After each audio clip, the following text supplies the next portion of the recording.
সৃষ্টি করেছেন, চলার বলার ক্ষমতা দিয়েছেন।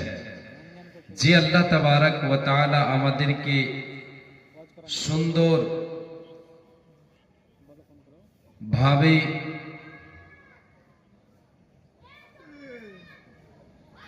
সৃষ্টি করেছেন,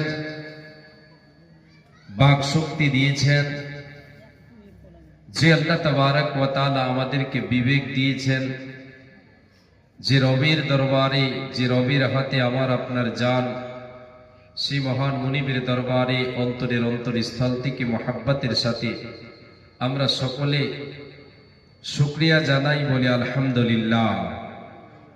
অতঃপর তিনার প্রেরিত রসুল তাজদারে মাদানী রাহমাতুল্লিল আলামিন দয়ার কান্ডারি নবী আহমদ নবী মুহাম্মদুর রাসূলুল্লাহ বলেন সাল্লাল্লাহু আলাইহি ওয়াসাল্লাম, তিনার প্রতি শত সহস্র শান্তির ধারা বর্ষিত হোক, অবতীর্ণ হোক। আল্লাহুম্মা সাল্লি আলাইহি, আল্লাহুম্মা বারিক আলাইহি, আল্লাহুম্মা আমিন। মাইকম্যান কোথায়? মাইকম্যান সাহেব এখানে আসবেন।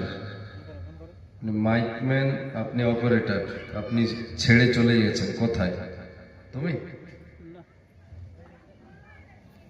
কোথায় আছেন? আসেন। আল্লাহর গোলাম,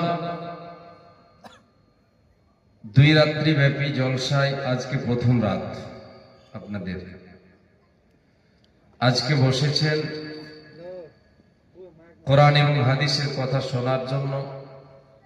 আমি এসেছি আপনাদেরকে আমার সীমিত জ্ঞানে, টুটাফুটা জ্ঞানে আপনাদেরকে কোরআন এবং হাদিস থেকে কিছু কথা তুলে দেওয়ার চেষ্টা করব ইনশাআল্লাহ। আল্লাহ তাবারক ওয়া তাআলা যেন আমাকে বলার এবং আপনাদেরকে, আমি সহ সকলকে আমল করার তৌফিক দেন। আমরা সকলে বলি আমিন।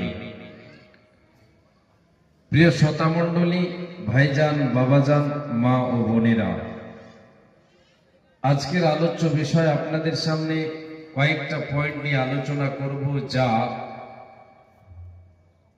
আমার আপনার ভেতরে থাকলে আমি আপনি আল্লাহ তাবারক ওয়া তাআলার প্রকৃত গোলাম হতে পারবো। মাইকের আওয়াজ বাড়াবেন, এখানে ভিতরে আওয়াজ ভালো নেই, আওয়াজটাকে মিষ্টি করেন। মনে হচ্ছে ঝালমুড়ি হয়ে আছে, 12 ভাজা। এখানে এই কালিয়াচকে 12 ভাজা বিক্রি করে না, ওইরকম হয়ে আছে, একটু মিষ্টি করেন। কোরআন এবং হাদিস থেকে আপনাদের সামনে তুলে দেব